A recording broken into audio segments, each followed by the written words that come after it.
ओम नमो भगवते वासुदेवाय नमः। अर्जुन ने कहा, हे कमल नयन, आपने शुक्ल पक्ष की एकादशी का विस्तार पूर्वक वर्णन कर मुझे सुनाया, अतः अब आप कृपा करके मुझे अधिक मास के कृष्ण पक्ष की एकादशी का क्या नाम है, इसमें किस देवता का पूजन किया जाता है तथा इसके व्रत से किस फल की प्राप्ति होती है तथा उसकी विधि क्या है, इन सब के बारे में बताइए। श्री भगवान बोले, हे अर्जुन, अधिक मास के कृष्ण पक्ष में जो एकादशी आती है वह परमा एकादशी कहलाती है। वैसे तो प्रत्येक वर्ष 24 एकादशियां होती हैं। अधिक मास या मलमास को जोड़कर वर्ष में 26 एकादशियां होती हैं। अधिक मास में 2 एकादशियां होती हैं जो पद्मिनी एकादशी और परमा एकादशी के नाम से जानी जाती हैं। इसके व्रत से सभी पाप नष्ट हो जाते हैं तथा मनुष्य को इस लोक में सुख तथा परलोक में सद्गति प्राप्ति होती है। इसका व्रत विधान अनुसार करना चाहिए और भगवान विष्णु का धूप दीप नैवेद्य पुष्प आदि से पूजन करना चाहिए। इस एकादशी की पावन कथा जो कि महर्षियों के साथ कांपल्य नगरी में हुई थी वह मैं तुमसे कहता हूँ, ध्यान पूर्वक सुनो। कांफल्य नगरी में सुवेदा नाम का एक अत्यंत धर्मात्मा ब्राह्मण रहता था। उसकी स्त्री अत्यंत पवित्र तथा पतिव्रता थी। किसी पूर्व पाप के कारण वह दंपति अत्यंत दरिद्रता का जीवन व्यतीत कर रहे थे। ब्राह्मण को भिक्षा मांगने पर भी भिक्षा नहीं मिलती थी। उस ब्राह्मण की पत्नी वस्त्रों से रहित होते हुए भी अपने पति की सेवा करती थी तथा अतिथि को अन्न देकर स्वयं भूखी रह जाती थी और पति से कभी किसी वस्तु की मांग नहीं करती थी। दोनों पति पत्नी घोर निर्धनता का जीवन व्यतीत कर रहे थे। एक दिन ब्राह्मण अपनी स्त्री से बोला, हे प्रिय, जब मैं धनवानों से धन की याचना करता हूँ तो वह मुझे मना कर देते हैं।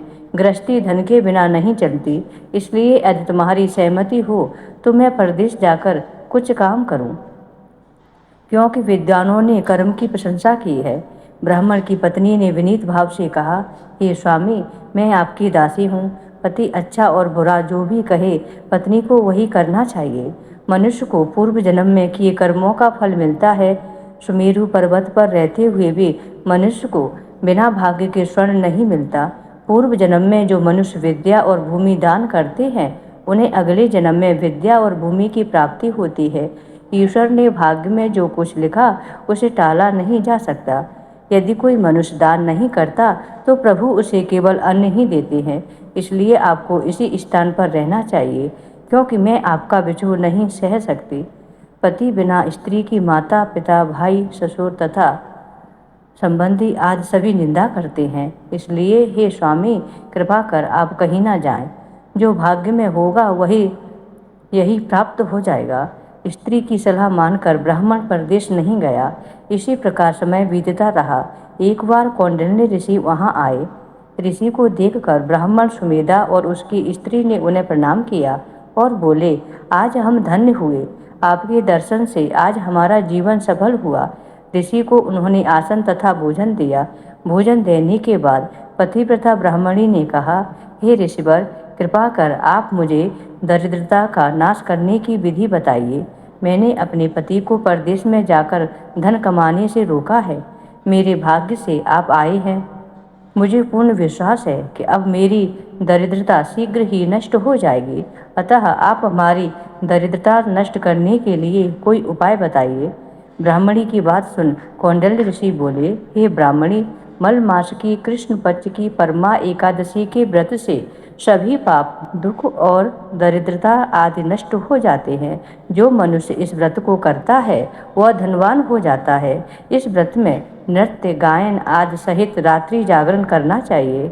यह एकादशी धन वैभव देती है तथा पापों का नाश कर उत्तम गति भी प्रदान करने वाली होती है। धनाधिपति कुबेर ने भी इस एकादशी का व्रत पालन किया था, जिससे प्रसन्न होकर भगवान भोलेनाथ ने उन्हें धनाध्यक्ष का पद प्रदान किया। इसी व्रत के प्रभाव से सत्यवादी राजा हरिश्चंद्र को पुत्र स्त्री और राज्य की प्राप्ति हुई थी। तदुपरांत कौंडिन्य ऋषि ने उन्हें एकादशी के व्रत का समस्त विधान कह सुनाया। ऋषि ने कहा, हे ब्राह्मणी, पंचरात्रि व्रत इससे भी ज्यादा उत्तम है। परमा एकादशी के दिन प्रातःकाल नित्य कर्म से निवृत्त होकर विधान पूर्वक पंचरात्रि व्रत आरंभ करना चाहिए।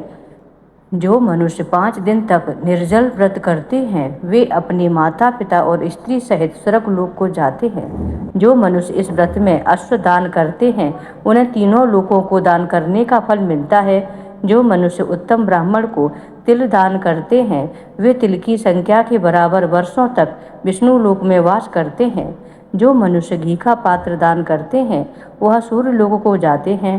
जो मनुष्य 5 दिन तक ब्रह्मचर्य पूर्वक रहते हैं वे देवांगनाओं के साथ स्वर्ग को जाते हैं। हे ब्राह्मणी, तुम अपने पति के साथ इसी व्रत को धारण करो, इससे तुम्हें अवश्य ही सिद्धि और अंत में स्वर्ग की प्राप्ति होगी। कौंडिन्य ऋषि के वचन अनुसार ब्राह्मण और उसकी स्त्री ने परमा एकादशी का 5 दिन तक व्रत किया। व्रत पूर्ण होने पर ब्राह्मण की स्त्री ने एक राजकुमार को अपने यहाँ आते देखा। राजकुमार ने ब्रह्मा जी की प्रेरणा से एक उत्तम घर जो कि सब वस्तुओं से परिपूर्ण था उन्हें रहने के लिए दिया। तदुपरांत राजकुमार ने आजीविका के लिए एक गांव दिया। इस प्रकार ब्राह्मण और उसकी स्त्री की गरीबी दूर हो गई और पृथ्वी पर काफी वर्षों तक सुख भोगने के बाद वे पति पत्नी भगवान श्री विष्णु के उत्तम लोक को प्रस्थान कर गए। बोलिए श्री हरि नारायण की जय। ओम नमो भगवते वासुदेवाय नमः। ओम जय जगदीश हरे, स्वामी जय दीनानाथ हरे।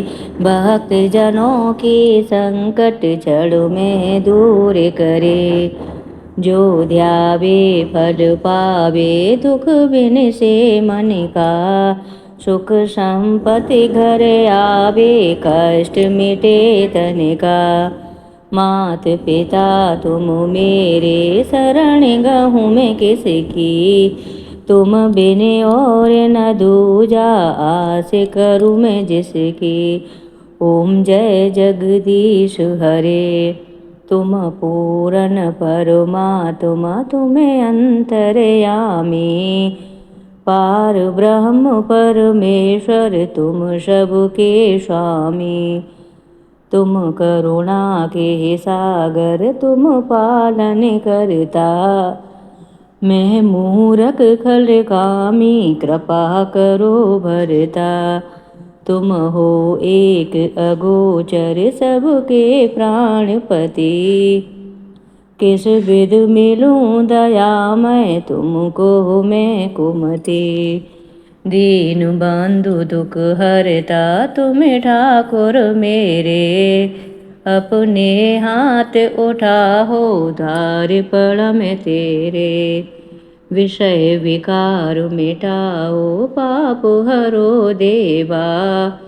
श्रद्धा भक्ति बढ़ाओ संतन की सेवा।